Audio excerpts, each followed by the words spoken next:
Project Green School Education as a promotion of sustainable use of cultural and natural heritage and resources. Project code 15.2.1001. The project is co-financed by the European Union through European Regional Development Fund under the Intergraph 5A Romania-Bulgaria program. The content of this movie does not necessarily represent the official position of the European Union.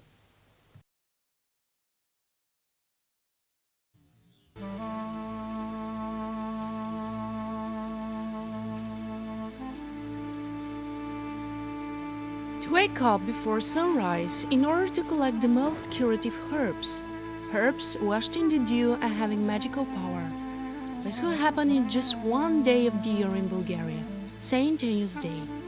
It is celebrated on 24th of June, when it's the heat of the summer, on the longest day of the year, and afterwards the sun changes its path. According to the folk beliefs, the magic power of the water is the strongest, and all the power of the sun is focused on the herbs and the reeds made of them. Water is an important part of life, and it's involved in almost all rituals and fortune-telling that are related to the festive rituals of Midsummer Day. On this day, the sun wakes up early and prepares for the long way. It bathes in live water and turns back rejuvenated. The water achieves a specific magical power in the night before the feast.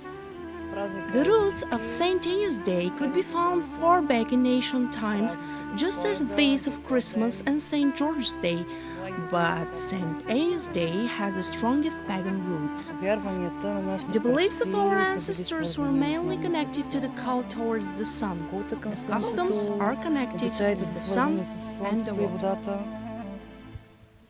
Early in the morning, on the meadows, the children greet the sunrise with flowers and herbs in order to honor the feast. They bathe in the dew and take part in the ritual picking of herbs. Herbs for health are picked on St. Anne's Day. It is believed that they're the most healing on this particular day. Exactly because of the sun's role and the fact that it shines the most on this day, it is believed that after the sunrise, the herbs are not that curative because the sun's magic and power start to fade. It is obligatory to collect the lady's bed straw and various other herbs. The herbs collected for the winter must be 77.5, and they heal all diseases and the nameless disease. It is important to pick the herbs on the meadow with your eyes closed. Before the sunrise, the children go to the meadow to collect herbs and try to predict the future. If the sun shivers or twitches, it means that they will be healthy throughout the year. And another ritual, right at sunrise, they turn towards the sun and watch their shadow over the shoulder. If it's completely outlined, then they will be healthy again. The other thing we do is walking barefoot on the dewy grass. This is related to the belief that the last day when the sun is the biggest it could possibly be. It bathes in the waters, and the water that drops is actually the dew, which is curative, and whoever walks on top of it, he or she will be healthy. In the pagan consciousness of the ancient Bulgarians, Midsummer Day is connected to the cult of the sun, the solar magic, and the heavenly fire. The stars descend on the earth and mumble incantations to the herbs in order to make them more healing. This is the feast of healers, herbalists, and all of those that entrust their hopes to the natural gift, the herbs. There is no other way of the calendar which is connected with so many superstitions and legends about witches, wood nymphs, magicians, and mermaids.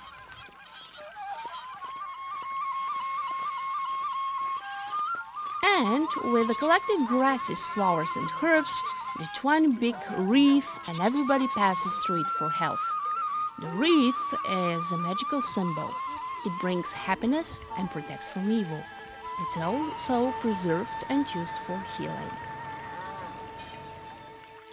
It is believed that on St. Agnes Day, as well as early in the morning on St. George's Day, the herbs have a special healing power. This is why people collect them.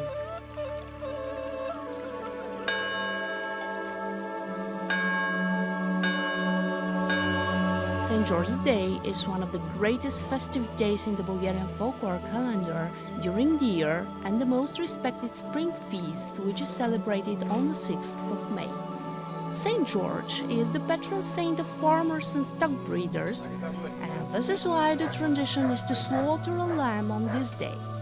A lamb must be slaughtered in every house, no matter if the homeowner has sheep or not.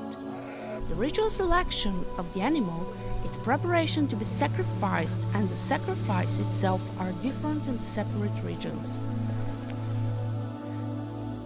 After the roasting of the lamb, it has to be taken to the church and it can be sanctified, and only then it can be served on the festive table.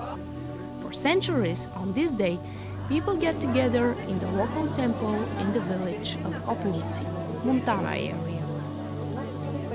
People bring roasted lambs in the church and also the posy with flowers, Veronica, Celine and Cranesbill, which symbolizes the health and represents the wish for abundance of cattle, and it also protects the cattle. And another important thing about this feast was that we observed that leftover bones from the roasted lamb are not dumped. They have to be buried near the sheep pen.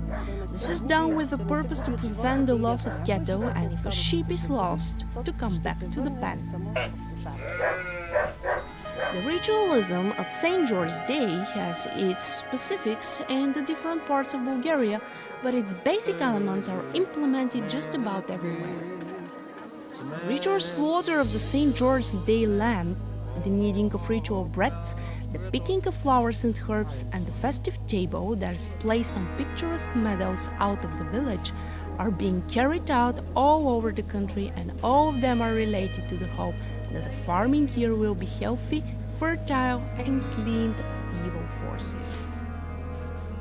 The feast, St. George's Day, is celebrated by everyone on the village of Koprovci, Montana area. People bring roasted lambs, ritual breads, cheese, milk, pies, and fresh green garlic at the church.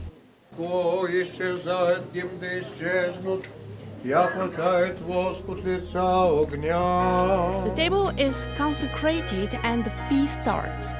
Even today, St. George's Day is the biggest spring feast that is celebrated by the Bulgarian with respect to the traditions of his ancestors.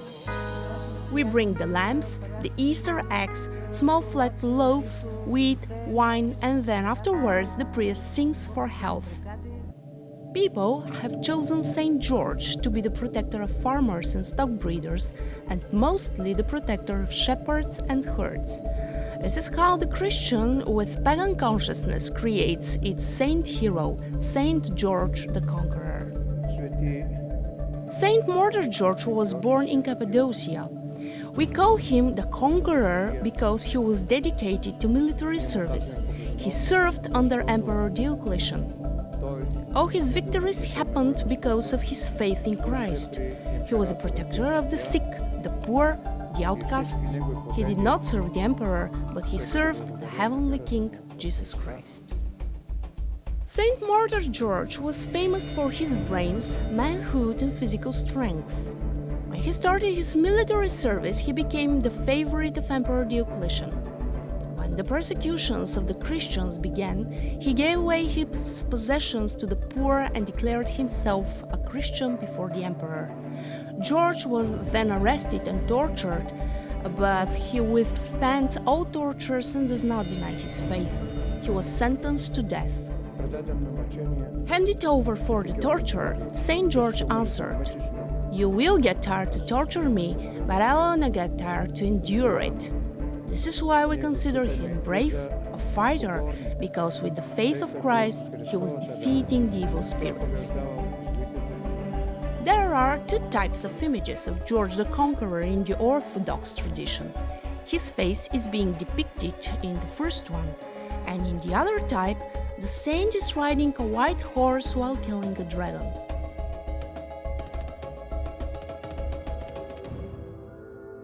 The next great hero of the Bulgarian heroic epos is Crăli Marcu.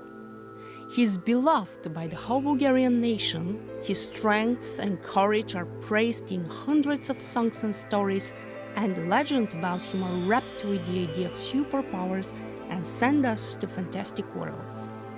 The hero struggles and defeats strong adversaries, fearsome monsters and dragons. Marcu is not only the only exceptional hero. His sword cuts wood and stones, his mace weighs half a ton, and his horse is unusual. It speaks, it has wings, he can fly and fight. The hero and his horse are one. Even today, the names of sites and settlements called after the fearsome warrior are still kept. There are sites bearing the name Marcu Camăc, Marcu's Stone, or Marcu Băir, Marcu's Hill, in almost all villages in the valley of Augusta River. The site Marcu Camăc, nearby the village of Vladimirovo, Montana area, that is situated on a height on the right bank of Augusta River. There is an enormous stone, the stone of Crăli Marcu in the village of Stubel. There are big round stones in this village. Old people say that Crăli Marcu threw them instead of cannonballs. But the legend about the site called Sopovo, next to the village of Stojanovo, is the vicinity of Vârșeț, is more interesting. A beautiful iron bridge was built there in the 19th century by Italian engineers. There was a wooden bridge in this place that was frequently swept away by the lush waters of the river. There around this bridge there are big rocks, and wood nymphs live inside and hibernate. The superstitions say that the blood of the wood nymphs was just like the one of the snakes, and with their awakening, they get mad at the people who are going there to do the laundry. This is where 16 full-length mills, places where people used to wash their carpets, were situated. Legends say that the wood nymphs were angry. They were causing floods and the destruction of the wooden bridge. People used to say that everyone who's connected to the water and the folk magic of the herbs sees and hears the wood nymphs. So Crăli Marcu and the wood nymphs are invariably associated with each other, and there is not a single legend where the wood nymphs do not participate together with Crăli Marcu. Crăli Marcu is so connected with the folk songs and tales that his life as a real historical figure seems a bit paradoxical. But people needed a new brave hero who can save and protect them from the ferocious conquerors. Back then, legends and sagas were born that tell us about events which are not historically proven. The most ancient beliefs are related to the Thracian god Horseman. The Thracian Horseman is the most famous deity of our ancestors. This nameless god is known with the name Herus.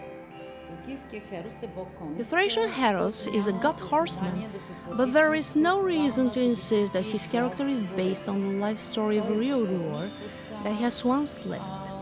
He is a combination of a hunter, a king, a god. He embodies the three beliefs of the Thracian people in all that he is. Over 3,000 votive tiles have been found with his image always on a horse. The basic scene depicts him while he's attacking and killing animals with a spear on the back of his horse. In the oldest images, these are even people. This is related to the beliefs of the Thracians that they have to defeat the adversary to defend their home and auditorium.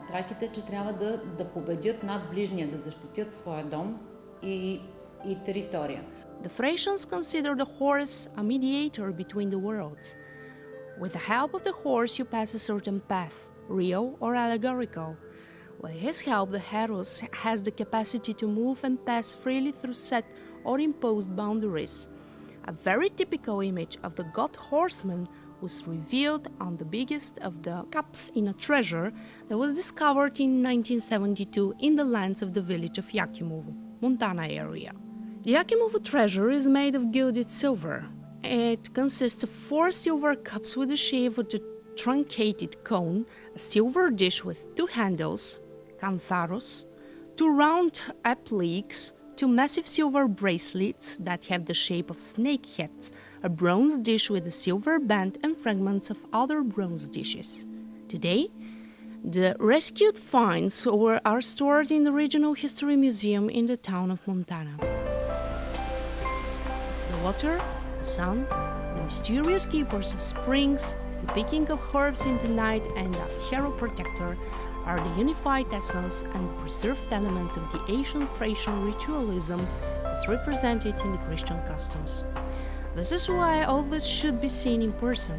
To plunge your feet in the dew, to hear the legend about St. George and visit the mystical site along which someone has once seen wood nymphs.